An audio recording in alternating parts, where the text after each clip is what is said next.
So nagkalkal ako ng mga samples na nabigay sa akin ng mga pabango yan. Kasama yan kasi sa mga nililigpit ko, and ngayon, isi-share ko sa inyo, nakita ko meron pala akong sample nitong Dolce & Gabbana na The Only One na Eau de Parfum.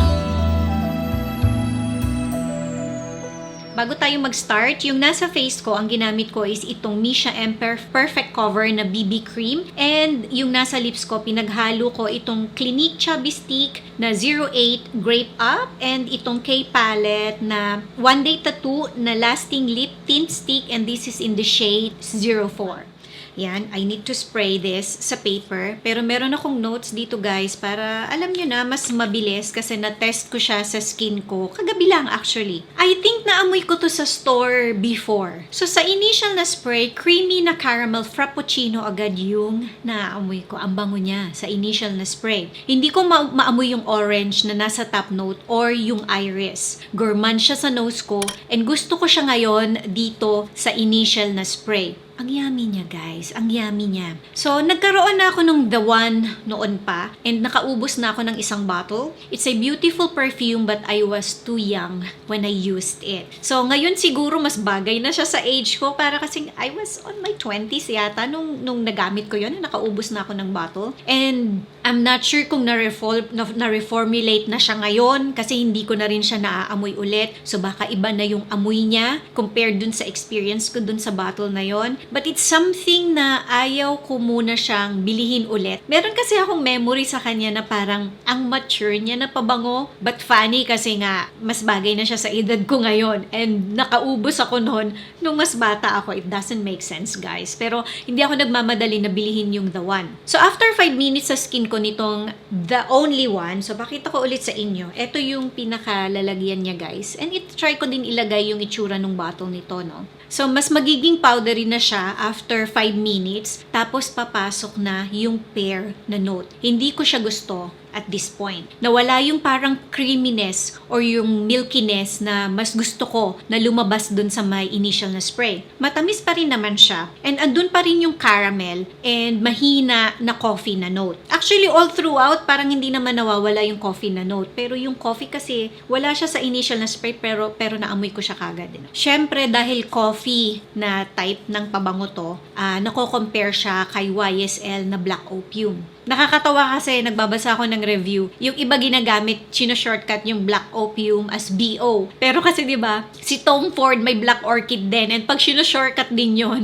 BO din siya, kaya parang minsan nalilito yung isip ko. Pero I have to stick na this is the YSL Black Opium. So may Black Opium ako, hindi ko pa sila napagtatabi, pero ngayon pa lang, scent memory guys, mas gusto ko si Black Opium. Hindi ko pa yata nare-review 'yon. I'm not sure kung gusto ko pa silang i-compare na magkatabi kasi natatandaan ko, gusto ko siya, si Black Opium. Siguro kasi ang hina ng coffee nitong The Only One kesa kay Black Opium sa skin ko guys ha. Plus, pag nagtagal, nagiging candy-like sweet yung matamis na note ni The Only One na hindi maganda sa body chemistry ko. Kasi parang nag-aamoy flavored. I'm sorry guys sa mga gusto tong pabango na to. Eto guys, experience ko to sa skin ko ha. Nag-aamoy siya na flavored antibiotic ng bata siya sa skin ko. Alam niyo yung mga antibiotic ng bata na, I don't know kung yung matanda umiinom din ng ganun, pero usually sa bata, yung powder siya, nalalagyan mo ng water, tapos i-shake mo, tapos amoy parang berry na something na matamis. Ganun yung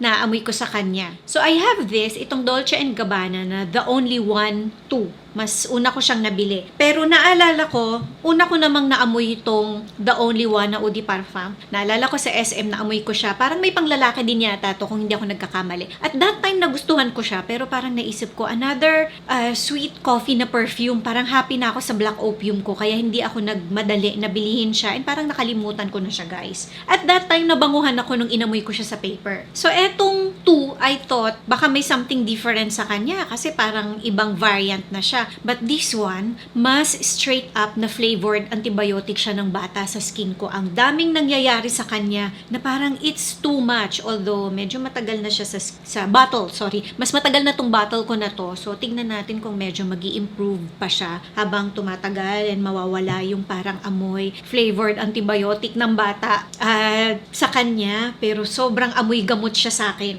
Again, Again, I'm sorry dun sa mga gusto tong dalawang scents na to ha. Baka maganda sa skin ninyo to and gusto nyo yung amoy niya. Mag-comment nga kayo below. Gusto nyo ba tong dalawang pabango na to? Maganda ba siya sa inyo? Compliment getter ba to sa inyo? Sa akin kasi, amoy gamot talaga siya. Mas worse lang itong 2 compared dito sa yung Eau de Parfum. Sa kanya, medyo mild lang yung amoy na yon. Akala ko, etong The Only One, hindi magiging ganun sa skin ko. Kasi parang nung naamoy ko to sa store, sa paper lang eh. Pero, lumalabas pa rin yung ganun na amoy. Parang amoy antibiotic, flavored antibiotic sa skin ko. But it's not as strong as yung etong ng 2. Hindi ko rin gusto yung halo ng patchouli nito sa dry down etong The Only One na Eau de Parfum. So, ayan na guys. Amuyin ko nga ulit. Dito sa paper, hindi lumalabas yung parang amoy antibiotic. Pero parang ang lungkot niya dito sa paper. It smells like a perfume. A sweet perfume. Candy-like perfume. Pero parang, although amoy pang gimmick siya dito ha. Dito sa paper. So, siguro kung gagamitin ko to, kung meron ako nitong The Only One,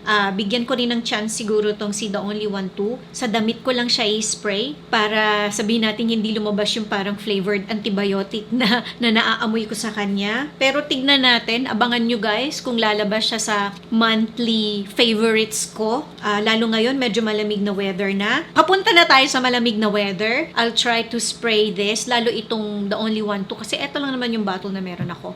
Sa damit lang pag nandito ako sa bahay. Pero tignan natin guys. Sabi ko nga sa inyo, minsan ayaw niyo yung pabango ngayon. Baka eventually, depende sa weather, depende sa lakad, depende sa mood. Alam niyo yon, depende sa age. Pwedeng ayaw niyo siya ngayon, itabi niyo lang. Eventually, magugustuhan niyo na siya pag medyo nagtagal na siya sa bottle. Alam niyo yon. Yung mga nagko-collect ng perfumes, alam niyo yung ibig kong sabihin. So, ayan na, yung review ko nitong Dolce & Gabbana, The Only One. Nadamay na rin si The Only One 2. I'm not sure kung gusto ko tong si The Only One. Si The Only One 2, I'm hoping na medyo magugustuhan ko siya sa future. Pero this one, I would say, kung hindi lalabas yung, sabi ko nga kanina, kung hindi lalabas yung parang flavored antibiotic sa inyo, this is pang gimmick na pabango. Okay? Ito siya guys. So, ayan na guys. Thank you for watching. See you on my next video. Bye!